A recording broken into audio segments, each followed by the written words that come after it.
भारत ने एक ऐसा कदम उठा लिया है जिसने पूरी दुनिया को झकझोर कर रख दिया है। ये कोई सामान्य आर्थिक उपलब्धि नहीं, बल्कि एक ऐसा आर्थिक भूचाल है जिसने पश्चिमी दुनिया की नींदें उड़ा दी हैं। जब दुनिया मंदी, महंगाई और युद्ध की आंधियों में उलझी हुई है, तब भारत ने वो कर दिखाया है जिसकी किसी ने कल्पना भी नहीं की थी। ये वही भारत है जिसे कभी सिर्फ एक उभरती हुई अर्थव्यवस्था माना जाता था, लेकिन आज उसकी गूंज वॉल स्ट्रीट से लेकर लंदन स्टॉक एक्सचेंज तक सुनाई दे रही है। भारत ने न केवल चालू खाता घाटे को पूरी तरह पलट दिया है, बल्कि उसे एक शानदार सरप्लस में तब्दील कर यह जता दिया है कि वो अब केवल पीछा नहीं करता, बल्कि वैश्विक आर्थिक दौर की अगुवाई करता है। ताजा तिमाही में भारत ने 13.5 अरब डॉलर का करंट अकाउंट सरप्लस हासिल किया है। ये कोई आकस्मिक चमत्कार नहीं, बल्कि वर्षों की रणनीतिक तैयारियों, आत्मनिर्भर अभियानों और वैश्विक सोच का नतीजा है।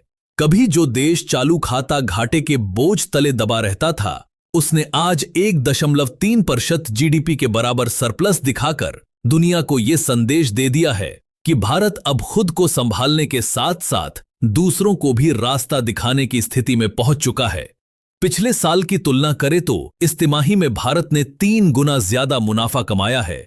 ये एक संकेत है कि देश की अर्थव्यवस्था अब स्थायित्व की ओर बढ़ रही है, न कि केवल अस्थायी सुधार के भरोसे चल रही है।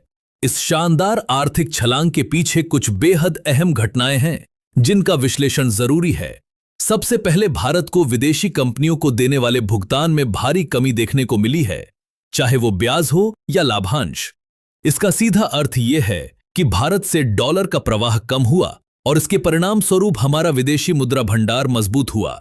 दूसरी बड़ी वजह रही सर्विस सेक्टर की कमाई, जिसमें 53 अरब डॉलर का योगदान आया। खासकर आईटी, बीपीओ और कंसल्टेंसी सर्विस ने वो योगदान दिया है जिसने आर्थिक ग्राफ को नई ऊंचाई पर पहुंचा दिया।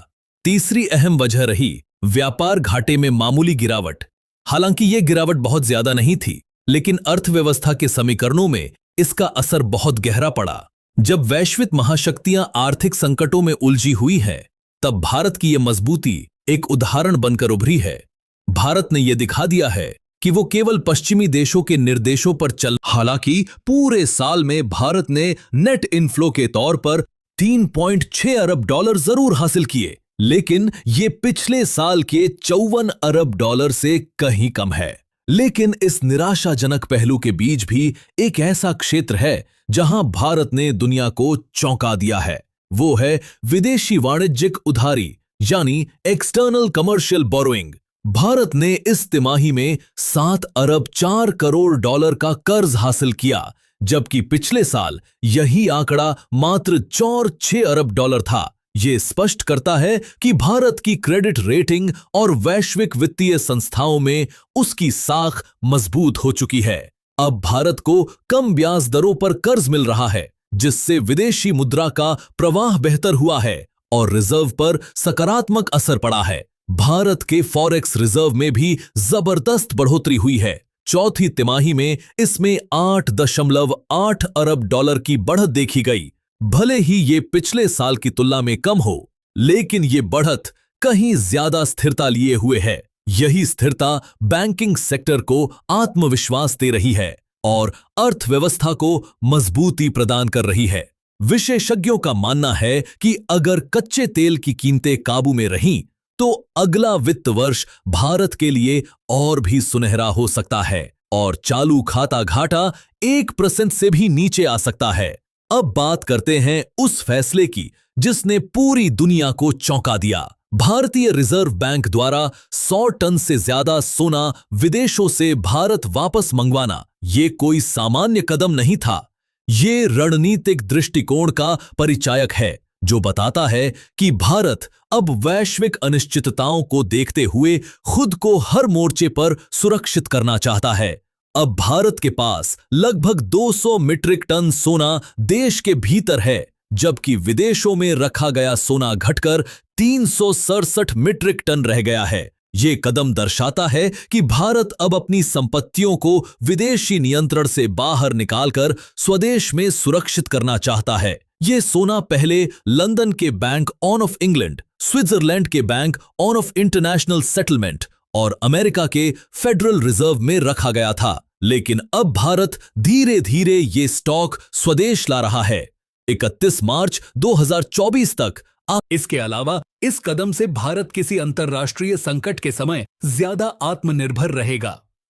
वैश्विक आर्थिक प्रतिबंधों, स्विफ्ट ब्लॉक या ट्रेड बैन की स्थिति में यह सोना आर्थिक सुरक्षा कवच की तरह काम करेगा।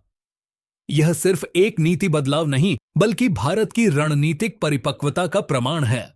यह कदम बताता है कि भारत केवल वर्तमान को नहीं, बल्कि भविष्य को भी ध्यान में रखते हुए अपने निर्णय ले रहा है।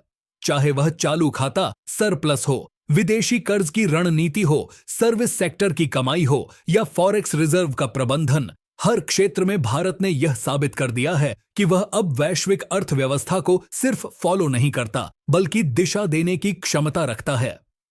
अंतर्राष्ट्रीय संस्थाएं जैसे IMF और वर्ल्ड बैंक अब भारत के आंकड़ों को गंभीरता से देख रही हैं। जब अमेरिका कर्ज संकट, यूरोप ऊर्जा संकट और चीन प्रॉपर्टी बबल से जूझ रहे हैं, तब भारत का स्थायित्व, आत्मनिर्भरता और रणनीतिक समझ दुनिया को एक नया नेतृत्व करता दिखा रहा है। भारत अब केवल निवेश का केंद्र नहीं, बल्कि वित्तीय सुरक्षा और स्थायित्व का आदर्श बनता जा रहा है। यह बदलाव धीरे धीरे नहीं, बल्कि तेज रफ्तार से हो रहा है और भारत का हर आर्थिक कदम इस बदलाव को और अधिक ताकतवर बना रहा